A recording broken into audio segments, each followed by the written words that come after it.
Hey everybody, it's Greg LeBoeuf. Hey, listen, welcome to the Education of a Weaponized Man podcast. And today I want to share a very important topic. I want to discuss something very important, and it's on how I learned to weigh risk when it comes to defending yourself against violence. Very important, how I learned to weigh risk. I'll be back in 60 seconds right after our intro, and I'm going to share with you how I learned to weigh risk. Many people understand that they can at any time become the target of a violent criminal assault. These same people know that they have a life, family, and property worth defending. Criminals understand that violence is its own language. Violence is not the sport of competition. Violence is not the art of fighting. Violence is about one thing: destruction. There are those who believe that violence, even in self-defense, is morally wrong. Then there are good people like you who know that defending yourself, family, and others, as well as your property, is not only a personal right, but a duty within a civilized society. Understand, violent assaults are won before they occur. People who learn strategy survive. People who do not will not. For those brave people who believe life is precious and worth defending, welcome to the Education of a Weaponized Man podcast. All right, everybody, listen, I said that I was going to share with you how I learned to weigh risk. Why is it important to weigh risk? Well, you're talking about violence, and we're talking about violence. Remember, asocial violence, we're talking about life and death. When it is reasonable for you to assume that imminent grievous bodily harm or death is about to occur. That is asocial violence, right? Violence doesn't fucking ask. It never comes at the most opportune moment. It doesn't give a fuck about your consent. Violence is about one thing, and that is fucking destruction. So asocial violence, when it is reasonable for you to assume that you are facing grievous bodily harm or death. So why do we have to learn to weigh risk? Well, I'm going to share with you a scale. I'm going to break something down for you that's going to help you understand. A lot of people, this is one of the questions that I get, right? I always get, again, people struggle to differentiate violence from sport or from martial art. Now, listen, viscerally, people will go, no, I understand the difference. Sport is sport. Mixed martial arts, MMA, kickboxing, Thai boxing, boxing. It's a sport. I get it, right? And, but then there's this reality-based martial arts. There's traditional martial arts. There's mixed martial arts. There's combat sport. There's all of these different things, but very few people really understand how to differentiate the difference. So I could sit here and talk about, violence is, ruthlessness and viciousness and killer instinct, and it's a language of its own, all this stuff. But I'm actually going to come at it from a slightly more intellectual framework. And this really, really helped to solidify the difference for me. And I think you're going to get a lot out of it. So let me start here. There's a lot of ways we could come at this conversation, but let me start here. When we do talk about real violence, okay, again, understand that what we are up against is the human mind and its capacity to think evil. Real violence, because again, what am I talking about when I say real violence? When I'm talking about real violence, and what I would recommend, what worked for me, was I had to stop thinking about the physical plane. I say real violence and people think about the physical. Somebody beating somebody with a pipe, or somebody shooting somebody, or 5-6 guys stomping somebody. Of course, those are things that are elements of violence that exist on the physical plane of violence. But what I want you to do to start weighing risk out is I want you to start understanding, I want you to connect to the fact, like I had to do, that violence is the human mind and the human being's capacity to think fucking evil. There's a darkness inside of human beings. We're a vile fucking creature, man. We are capable of really dark shit. Human beings, since the existence of human beings on this planet, have committed atrocities. What has changed? That is part of who we are. We're fucking dark creatures, man. Atrocities have been committed by human beings against other human beings since the beginning of fucking time. The name in which those atrocities have been committed has changed. Does that make sense? I mean, back in the day, man, it was maybe survival. But if you had a tribe would fucking horrifically and violently, through any means necessary, wipe another fucking tribe off the face of the earth, men, women, and children, they would do that to fucking survive. And over time, of human history, atrocities have been committed in the name of religion and politics and beliefs and all kinds of shit. So that's what's changed. So I want you to understand that when we're talking about weighing risk, violence is, we're talking about, the true enemy is the darkness inside of human nature. Okay, now having said that, I needed to set that up because I want to introduce something to you. And I heard this actually, this first part of the analogy was a guy named Tyler Gray. He's an ex-Army Ranger, ex-Delta operator. And he has this violence scale. Now it's arbitrary, it's something that he created, but he rated violence on a scale of 0 to 10. And, I'll share with you what he said. And what he said was that when he first, was deployed, he's seen, obviously a ton of combat missions, Iraq and Afghanistan. He's obviously served as a sniper for years with Delta. So, you understand the type of operations that he was involved in. And he said that when he first was overseas, now he'd been overseas in combat missions as a Ranger, but when he leveled up and he was part of Delta and he first got over there, he was working with other more experienced, even though he had experience, he was working with more experienced elite operators. And he said that when he first got there, he would witness how their missions, how they executed their missions. And he said that in the beginning, there was a part of him that thought how they approached their work, their missions, had elements of excess to it. And he was of the mindset that, listen, we roll in there, you come in at a 0, you assess the situation, you recognize that violence is required in this situation, and so let's say you go to a 1, and then if that's not appropriate, you go to a 2 or 3 or 4, but you find the right level on the scale, on the violence scale, you find the right level, 3, 4, 5, whatever it happened to be, where it's appropriate, and that's where you stay, and you execute the mission, and that's where you stay. Then you return back down to a 0. But very quickly, he learned that you started at a 0, and he realized that when you were certain that violence was necessary, violence of action was necessary, he learned that you go straight to 10. And the reason that he learned you go to 10, so what at one time from the outside, as he was integrated into this, new Tier 1 unit, from the outside, he said it at times appeared excessive. But what he recognized was that when you're at 0 and violence became necessary, you recognized beyond a shadow of a doubt, you went straight to 10, and the reason you did that was to 0 the risk. Now that's a concept I want you to understand, to 0 the risk. See, he learned very quickly that anything between 0 and 10, so the 1 to 9, meant that you were inheriting risk. And the only way for him to truly, truly get as close to risk-free as possible was to go straight to 10.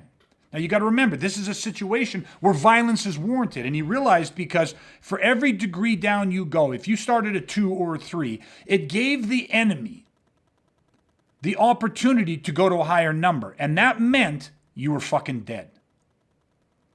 See, I set this up. I wanted you to make sure that you got the right context of what I'm talking about. Human nature, man, human beings are capable of some horrific, sick fucking shit. They will commit atrocities. And this darkness is in every single one of us. You see people over a pandemic willing to fucking fight each other over rolls of toilet paper. You see people get a minor traffic and somebody cuts them off or turns in front of them or is going too slow, and you see the reaction that so quote unquote normal people have. People are fucking road raging and freaking the fuck out. You go to kids' sporting events, kids playing hockey or soccer or whatever their sport is, and you got parents who are losing their fucking shit in the stands, and this is all over nothing. These are microcosms of what violence truly is. What do you think actually fucking happens? What do you think happens? What do you think human beings do? What nature do you think bubbles to the surface when there's actually not enough food to feed your fucking kids or your family? What do you think that's going to turn into? Never mind when you start getting the extremism of political fucking beliefs or religious beliefs or ideologies, and you start getting people that are chronically under the influence 7 days a week, 365 days a year, where they feel like the government's fucking them and everybody's fucking them and they can't get ahead and everyone, the banks are after them and they're losing the jobs and the economy's collapsing and all this fucking negative shit is happening. What do you think is going to bubble up in even the best of people? We're fucking dark creatures. It's possible. But for many of us listening to this, we live in a first world nation where we are insulated, far more insulated, not that we're immune to, but we're far more insulated than many other countries in this world. And so for many people, they have not seen, they have not witnessed the darkest side of fucking humanity. So you got to understand, you roll into a situation and all of a sudden you recognize, fuck, listen, there's no removing myself from this situation. I'm up against the evil fucking mind of a fucking predator. Someone willing to kill and fucking maim over nothing.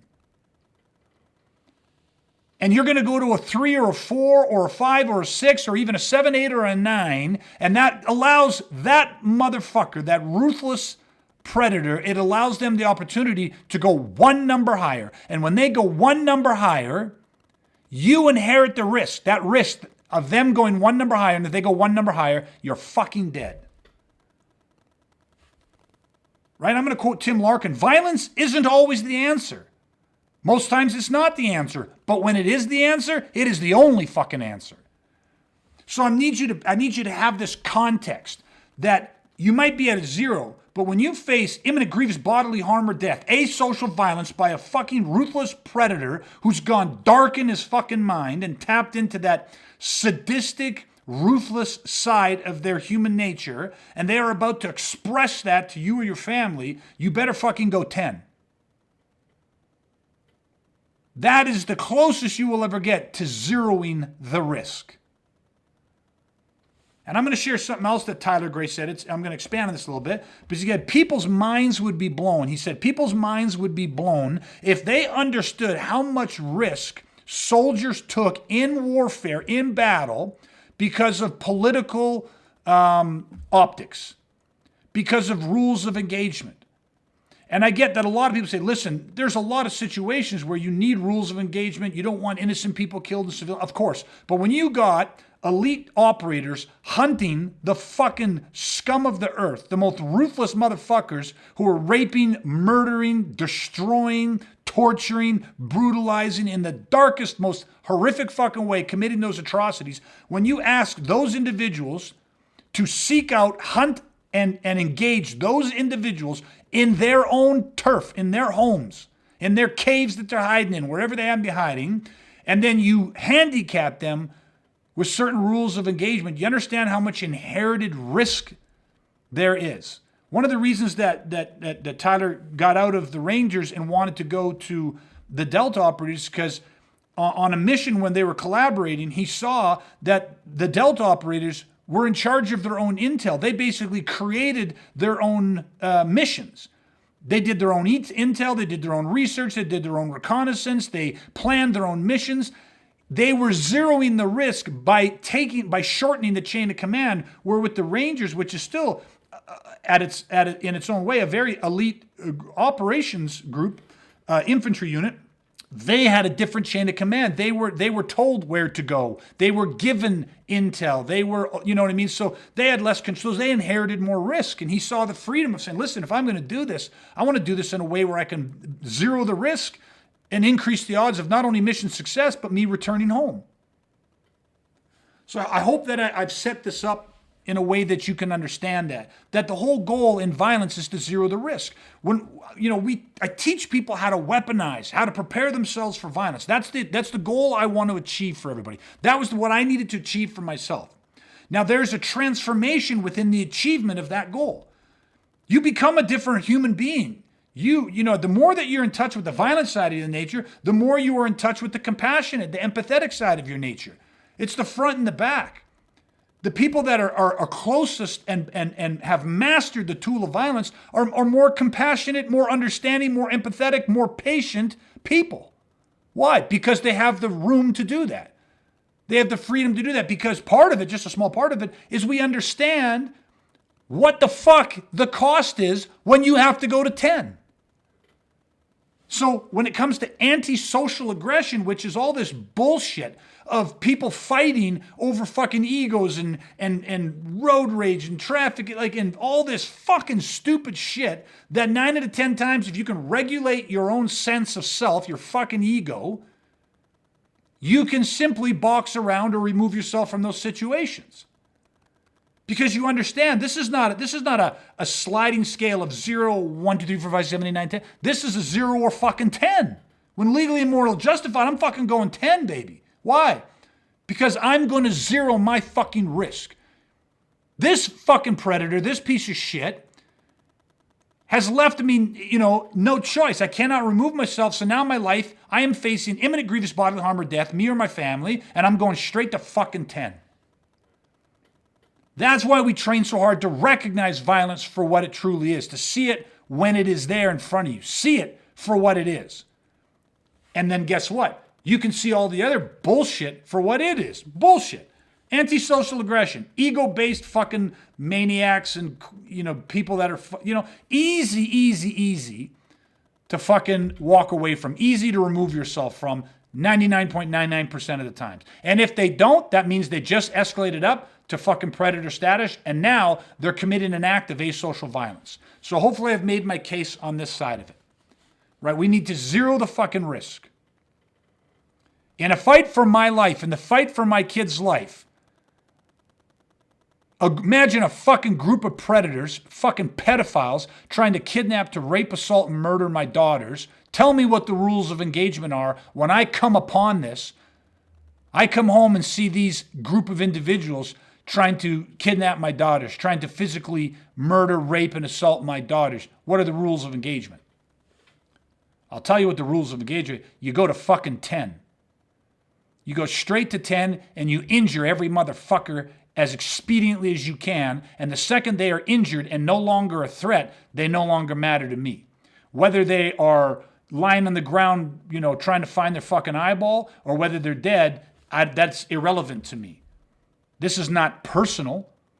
You might think it's personal. It's not fucking personal. There is an energy, or in this case, a group of energies that are a threat to someone I love. I have the right to life, and I will defend that, and I'll go straight to fucking 10 to do it.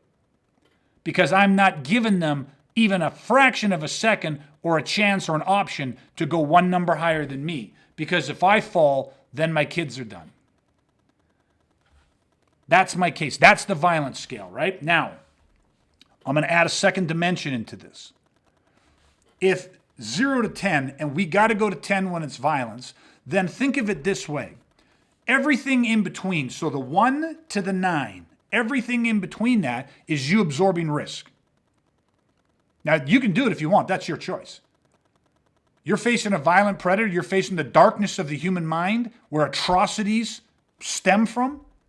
And you want to go to a 7 or an 8 or a 6 to just see if, I don't know whatever, then that's yours. You inherit that risk.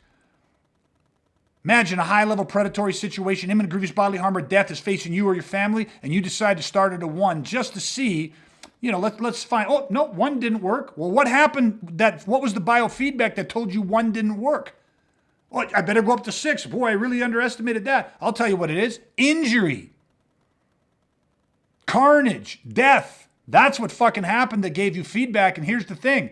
You know what happens when you get that feedback? It's obviously, if you're lucky, it's a few days later when you wake up in the fucking hospital and somebody's telling you what the fuck just occurred. What atrocity has befallen you and your family. That's the biofeedback that you tend to get. So everything between 0 to 10 is inherent risk, 1 to 9. Well, now I'm going to flip this for a second. Understand, I said I was going to give you an intellectual way to look at this. I want you to understand that when it comes to fighting, sport fighting, competition fighting, even most martial arts, but in all fighting, the whole goal is not to zero the risk like it is in violence, like it is at the highest tiers of special operations warfare, right? Counterterrorism stuff. It's not to zero the risk, Fighting is all about balancing the risk. I'm going to say that again. Martial arts, mixed martial arts, let's just use mixed martial arts. Sport fighting is all about balancing risk. Think about it this way. Any organization I could name, the UFC, the Thai Boxing Association, boxing, I don't care if it's the World Boxing, I don't care what it is. Any sport organization that involves fighting, from wrestling to jiu-jitsu to mixed martial, I don't care. The existence of the organization, one of their primary mandates is to balance risk. Balance the risk. So let me break it this way. Think of it. 1 to 3 on the scale. 1 to 9 is all inherited risk. 1 to 3, 4 to 6, and 7 to 9. Break it up. 1 to 3 is what I'd call your hobbyists. Okay? 4 to 6 is your your amateurs to your semi-pros. 7 to 9 is your professional to your elite athletes. Now, this will make sense. Let's just take up like a Conor McGregor. Let's take up, anybody. I don't follow a lot of the UFC, so I'm trying to think of another name, and it eludes me at this point in time. So let's just go with Conor McGregor. At that level, you're not going to take an amateur fighter. Again, let's go to a local gym here, right? A local Brazilian Jiu-Jitsu, local Thai boxing, I don't care what it is. Just go to a local mixed martial art gym and take somebody out of that gym who actually has gone to a local tournament and got a gold medal for their weight class or the open division or the gi, no gi, I don't fucking whatever. They've gone to a local tournament and they've won. Why don't we put that guy? Why doesn't Dana White offer that guy? He's a local champion. He just won, right? Put him in the same weight class. I don't give a fuck. Why doesn't he get a contract to fight Conor McGregor? Now, I know a lot of people right now, Conor McGregor's not active right now and all this stuff, but you get what I'm talking about. Why doesn't this guy, a local guy or gal who's won at a tournament, so they're a champion, they walk around, I got my trophy, I got my regional belt or whatever the fuck they win. Why don't they get a contract with a UFC fighter? Because Conor McGregor and the likes of him, if you don't want him, then pick somebody else. George St. Pierre, who's not active. Pick somebody that's current. I don't fucking know. But what I'm talking about is the elite athletes. The UFC right now is one of the premier pinnacle organizations. Now, the reason you're not going to see an elite professional fight a local hobbyist who, even though he's won some tournament, is because they can't balance the risk.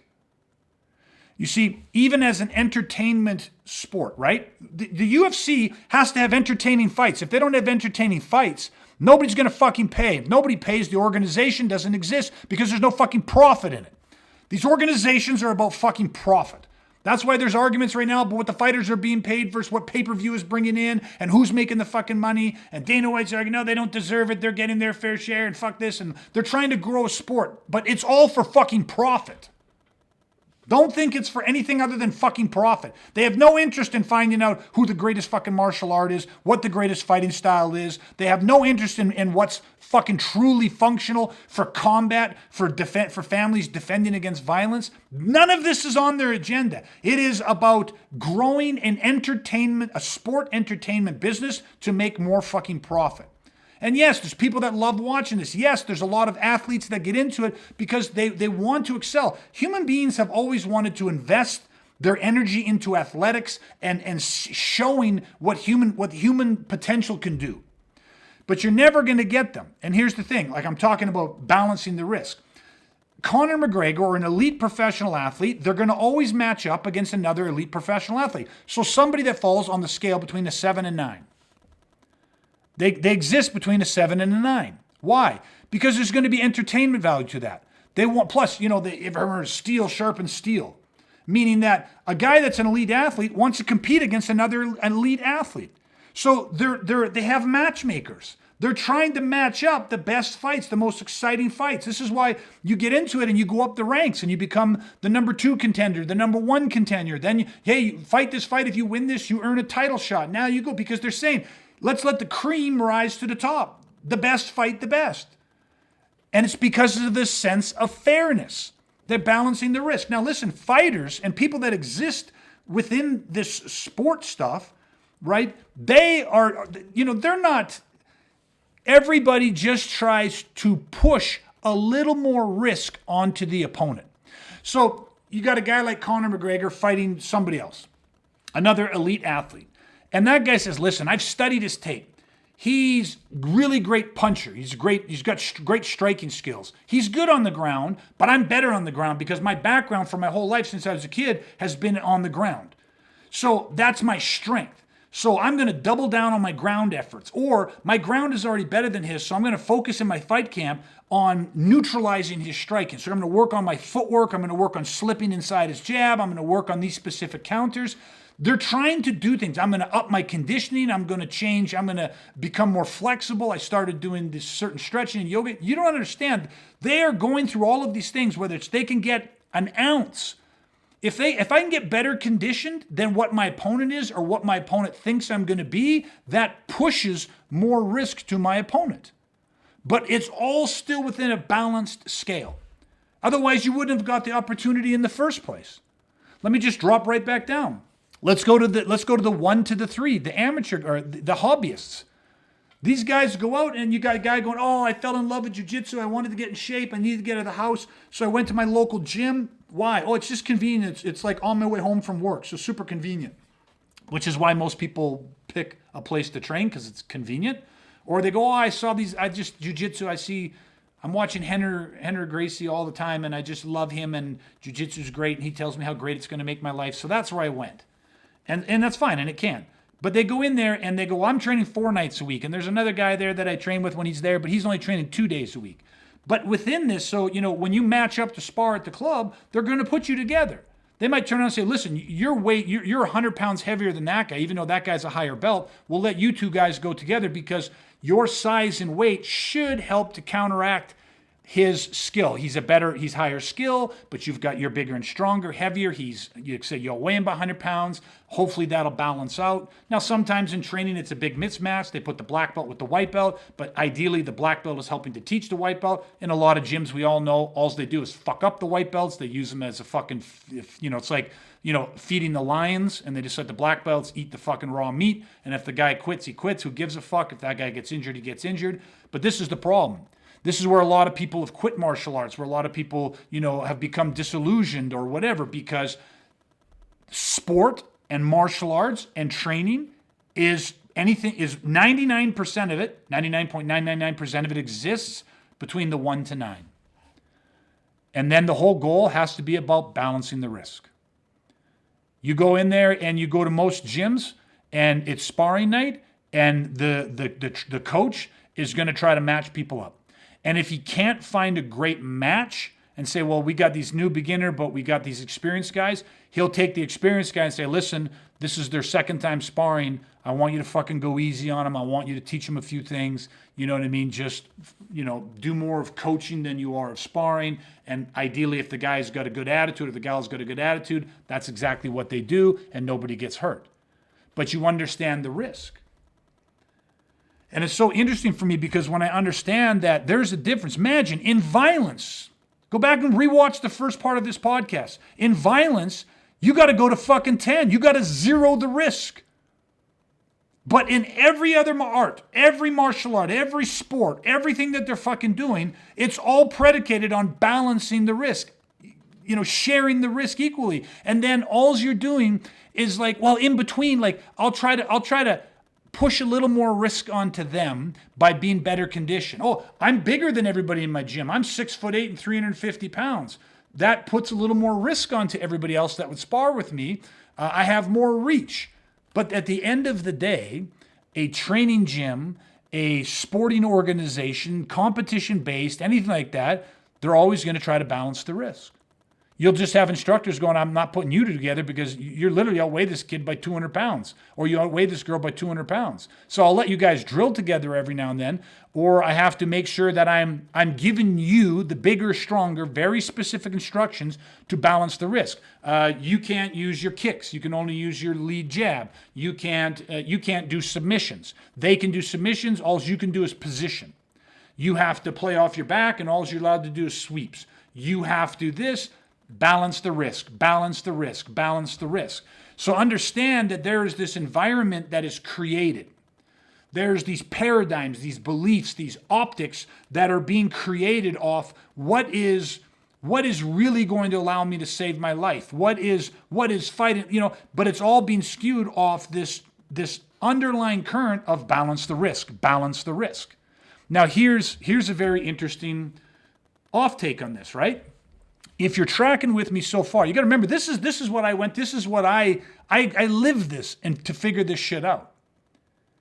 Because I was trained, I was a traditionally trained martial artist in supposedly a street art.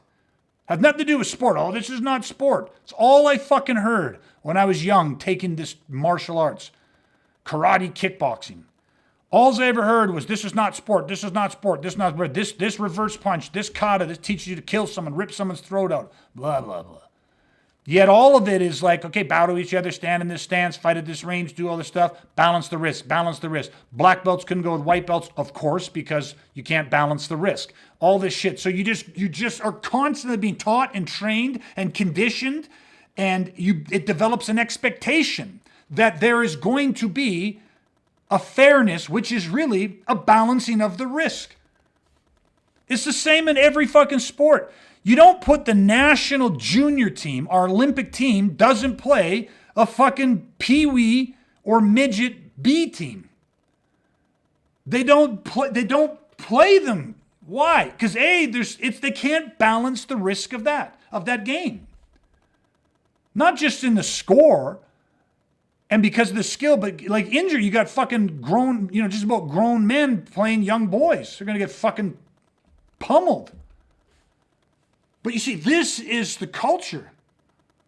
And yet we want to train for violence. Yet we want to learn how to protect ourselves. But you want to learn how to protect yourself from a culture that teaches balancing the risk. So much so that we all love the fucking underdog story. You got a professional boxers. You got Rocky fucking Balboa and you got Apollo Creed. Go way back to the original Rocky. For some of you may be like, what the fuck? But Rocky was a professional fighter, but he was not a premier fighter. Apollo Creed, heavyweight champion of the world, the whole thing to bolster his career, they wanted to give some unknown underdog a fucking shot. And guess what happens? The whole moral of the movie, now Rocky doesn't win at the end of it, but he goes and takes the fucking beating from Apollo. He shows this heart. The underdog overcomes an imbalance. But the imbalance is not that big of an imbalance. It's still a professional fighter on a 7, but you had an elite fighter who's operating at a 9. And that difference within that world is massive. But what everybody does is this. They say, well, listen, I fucking train. George St. Pierre, fucking Conor McGregor, premier elite athletes operating at an 8 or a 9. They're at the tip of the spear when it comes to their chosen sport or art, whatever you want to call it. And then all of a sudden they say, yeah, but on the street, you get some fucking guy who picks a fight with that guy. You get 2-3 guys. He was out at a bar one night. You see Conor McGregor over in Italy, you know what I mean, wearing his little fucking short shorts with his Lamborghini yacht, and he's walking around these bars. Then you get some guys in there started heckling him, talking shit to him. And then all of a sudden you see Conor like pop, pop, pop. He fucking punched some old guy because the guy didn't like his whiskey or wanted his whiskey. He punched some old guy in the bar, didn't even knock him down. But the point is, then Conor McGregor opens up. You got an elite premier athlete at 9 fighting in an anti-social aggression way, beats up some hobbyists or some people that are at 0. No skill, no training. Maybe they're big, strong guys, so they're at a 1. Untrained, but they're big, strong guys. But they're not fucking predators. And so this is what everyone goes for. If I train, I move up the scale. I'm at a 1 because I'm just a hobbyist. But then I train hard, I get to a 2 and I get to a 3. Oh man, I went to a couple competitions. I'm this amateur status, or I trained for 6-7 years. I've been training. Now you got the skills of a low-level amateur. I took a couple competitions. I did this. I actually won 3, 4, 5 in a row, and I got offered to fight in this thing. Oh, so you got a semi-pro kind of, semi-professional, higher level amateur stuff. Then all of a sudden you get some guys that they take a pro fight, they turn pro, they take 3, 4, 5 pro fights, but they're not fucking fighting UFC. They're not premier. They're not headlining UFC events. They're not the premier athletes. But they can exist and fight. You can have guys that are, oh, I was the provincial champion. Provincial. Yeah. Of Alberta. Yes. Not BC. No. Provincial in Alberta. Or BC. Or you can say I went to a tournament I fought and now I was the light heavyweight of all of Canada. Oh, okay. So every single person that's ever trained, that ever does your art, competed, all however many millions of people that would be, all competed, and you literally got, it was the top 2. The cream rose to the top. No, of course not. Fuck, don't be ridiculous. The point is you can exist in all these little subcategories, all these little inter-club tournaments, inter-provincial tournaments, regional tournaments, all this type of shit, but they're always going to balance the risk. And I hope that I'm painting this picture adequately for you, because what they hope is that wherever you fall on the 1 to 9, by virtue of the fact that you train, you compare yourself to someone who doesn't train or who is lower on the training ladder. Meaning, oh, I've been training for 5 years. This loudmouth motherfucker talking shit to me in the bar, talking shit to my girl in the bar. He trains, but he trains in a kung fu art. I'm doing jujitsu. Jujitsu's better than kung fu. I'm at a 4, he's at a 1, so I whooped his motherfucking ass. But you didn't zero your risk, you inherited risk because you hoped that he hadn't trained as long as you. You hoped that he's not as big and strong as you. You hope that he's not as conditioned for you. Do you see where the doors open?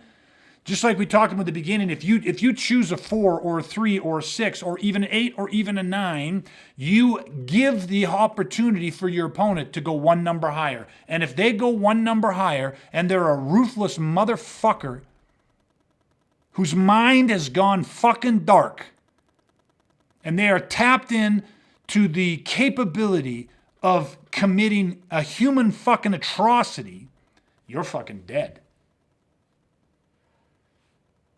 And most people would hear that and go, yeah, but, come on. How often is that going to happen? Well, that's what I said too, until 3 guys tried to fucking murder me.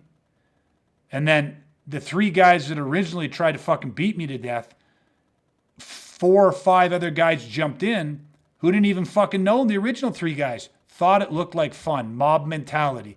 Just thought, look at this. Why don't I run over and stomp on his fucking head? Why don't I boot fuck him? There's no risk to me. Man, won't this be fucking cool? I'll go with these guys. These guys are winning. I don't want them to turn on me. So the best way to ensure they don't ever turn on me is to join them.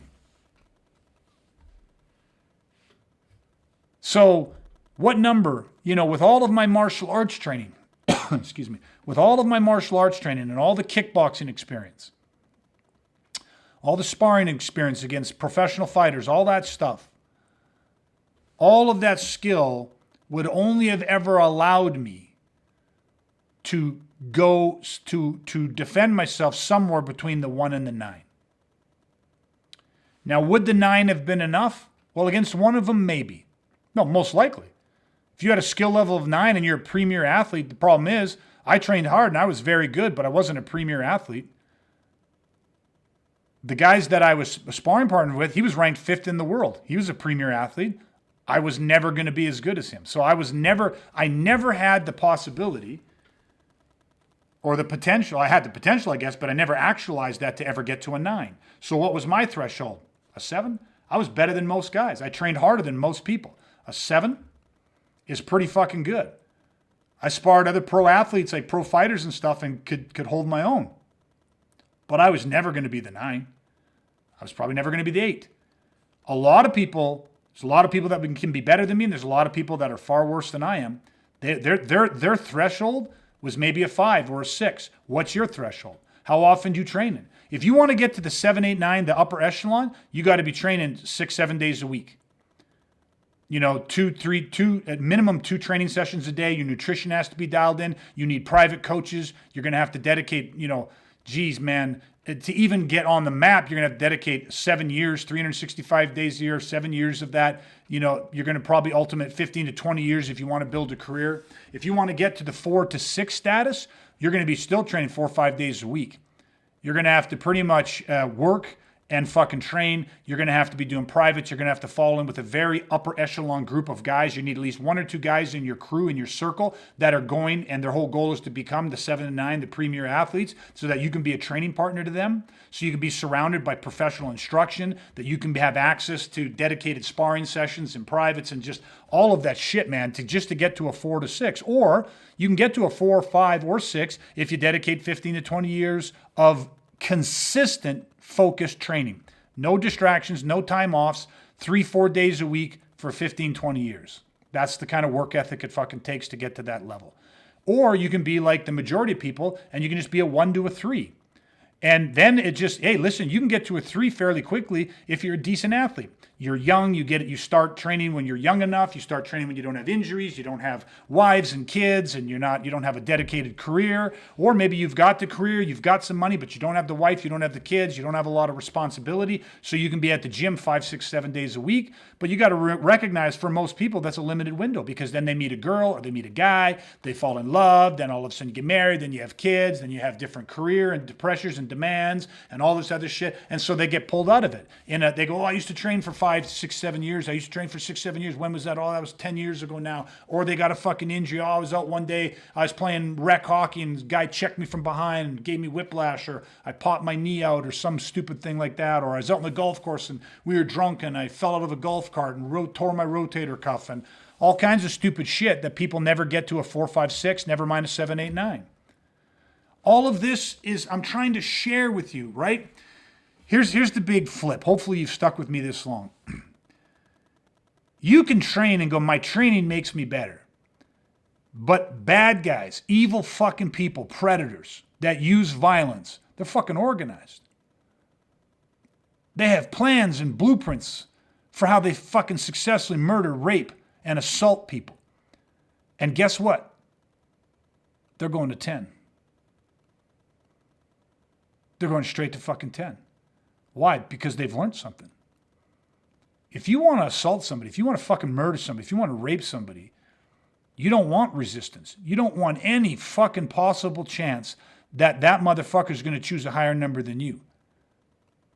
So they come in at the extremes. They fucking ambush people. They use ruses, right? To fucking ding dong, oh, my car broke down. Some poor girl standing, my car broke down. I'm scared. Can I call my phone's dead? Can I come in and phone my dad? Oh, of course, honey. You open the door to let this poor girl in on a cold night, fucking winter out. And all of a sudden 5 guys come run around the corner, slam that fucking door open, start shoving knives or hypodermic fucking needles full of tainted blood. And they're fucking shoving it into you. They're fucking stabbing you. They're beating you. They're grabbing your fucking kids, telling you if you fucking move or you don't do what they fucking say, they're going to cut their throats. I mean, they use ruses. They go straight to fucking 10. Ding dong. Hey, my car broke down. Can I come in? They open the door and somebody runs up and stands on the porch. May I come in? If you don't let me in, I will resort to physical violence. And as you start slamming the door, they go, oh, I got my foot in the door. Now I got to go to a 2. Hey guys, you know what I mean? Like, they don't fucking go 1, 2, 3, 4, 5. They go straight to fucking 10. Or at least that's their game. That's their fucking hope and their plan. But when you are fucking weaponized, when you recognize the pins, the pre-incident indicators, when you see the fucking threat cues, it's like having a crystal ball. You see their intent, right? Before they get to actualize on it. And this is what I'm saying. You're at a 0. You're living life, but you're a fucking guard dog playing at the fucking park. You're in full dog mode. Your tail's wagging. Your tongue is out. You're sniffing other dogs' asses. You're just having you're loving this shit. And all of a sudden you see, hear, or feel a threat. And all of a sudden, man, the ears come up, the fucking fur shoots straight up. Your feet root into the ground. You go straight to fucking 10 because you're trained. You see, this is how a smaller, weaker person, this is how we use counter. We have the antidote to all their shit. We have ruses of our own. We have strategies and tactics where you do not have to fight these fuckers. You got to flip the script on them. But none of it matters if you're trying to flip the script and you go to 1 or a 2, or you don't even recognize that it's violence. This is what allows you to, what do you think is going to allow my daughter at 13 years old, weighing 90-something pounds, if some fucking pedophile tries to fucking grab her, or some adult male tries to sexually assault her on the way fucking home, and is a physical power predator, and he grabs her by the fucking throat and won't take no for an answer, and is not just trying to paw at her, but is fucking trying to take her. You think I want martial arts skill? Like, you think I've had time in her 13 years? You think you have time to get her to a 9? Is she got Conor McGregor's skill? Or an 8 or a 7? Where's she at? She at a 6? At a 5? At a 4?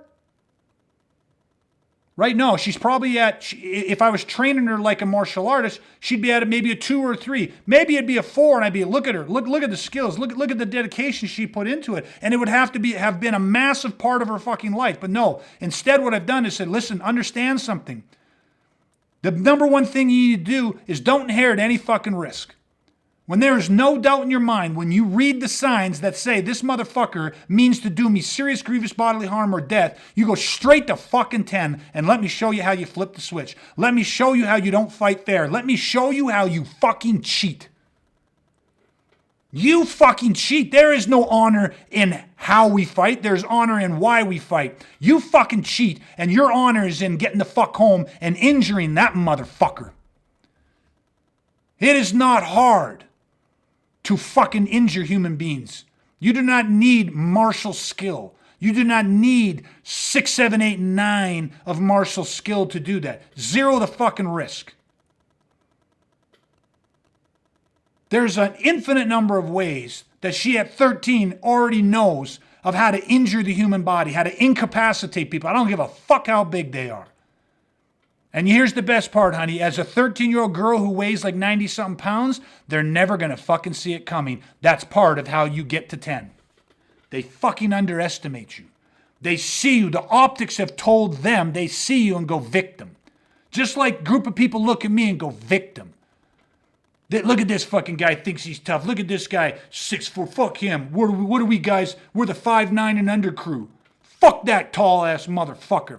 Let's wait till he gets out in the fucking alley. Let's jump that prick. Only difference is I felt their energy, seen their energy, heard their fucking energy coming a mile away. And as I'm trying to remove myself from that situation, I got plans of my own. I got my own ruse. I'm not only removing myself from the situation, I'm fucking laying traps every which way, because if these fuckers follow me, they're going to fall in a fucking bear trap they didn't see coming. Because I don't got the skill. I ain't 9.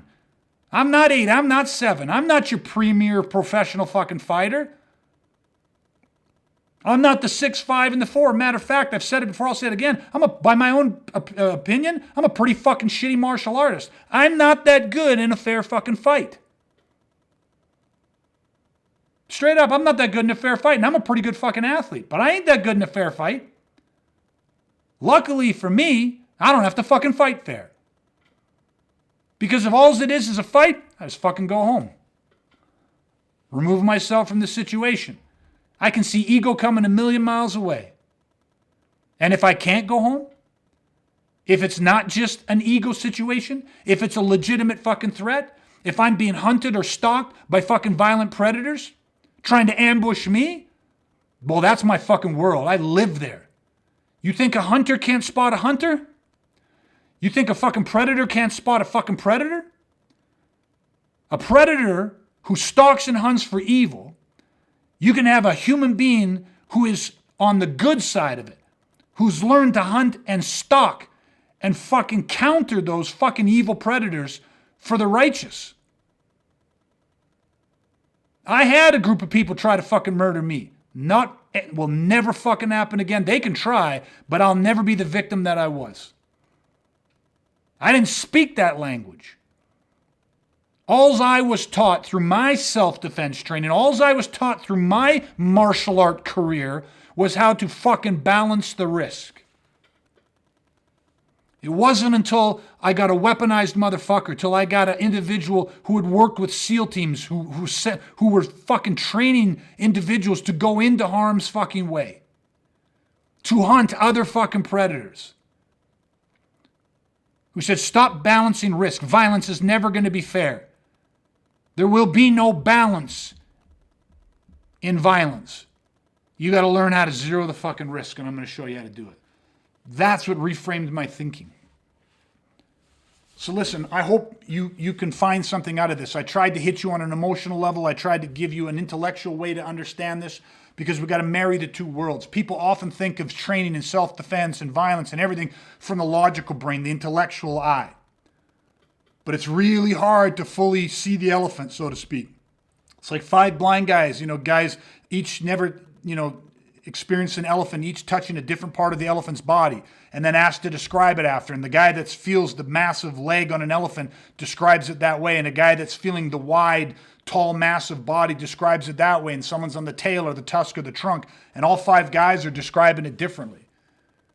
Being in combat, experiencing violence, witnessing and experiencing and feeling the true depths of ruthlessness, the darkness that humans are capable of, the place they go, the atrocities, the things that they're capable of. That's when you see the elephant for the first time. And if that's where your concern is, that's all I care. That's all I fucking care about. I have experienced it, and I vowed I would figure out what the fuck to do with it, because I had no options. I had no clue.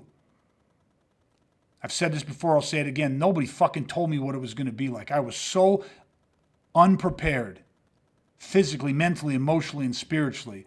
And that's the shit. The physical almost killed me. But that unpreparedness, that's what mentally and emotionally almost destroyed my life. My life was burning. Weaponizing saved that. So I want you to understand how to weigh risk. Understand the violence scale. In violence, get the fuck out of there. Remove yourself from that situation. Learn to recognize and see it for what it is, and get the fuck out of there and get your family out of there. But when you recognize that it's unavoidable, when you recognize that imminent grievous bodily harm is in front of you, zero the risk and go 10. Don't fucking hesitate. Don't second guess. Don't doubt. Go 10. Have the right strategies and tactics so you do not have to fight these fuckers. Because trying to fight them is not 10. When you try to fight them, that is when you end up somewhere between 1 to 9. Zero the risk and go 10. All right, everybody, I'm going to end it here. Thank you guys so much. I appreciate the feedback that I've been getting off our podcast. I appreciate the likes, the shares, the support. And again, my goal in this is to help you understand the weaponizing process. I know there are a number of you that listen to this that are out there that all you care about is being able to defend yourself and your family from violent criminal assault. And I want to put out the information that liberated me. I want to put out the information that helped me weaponize, and I want you to have it.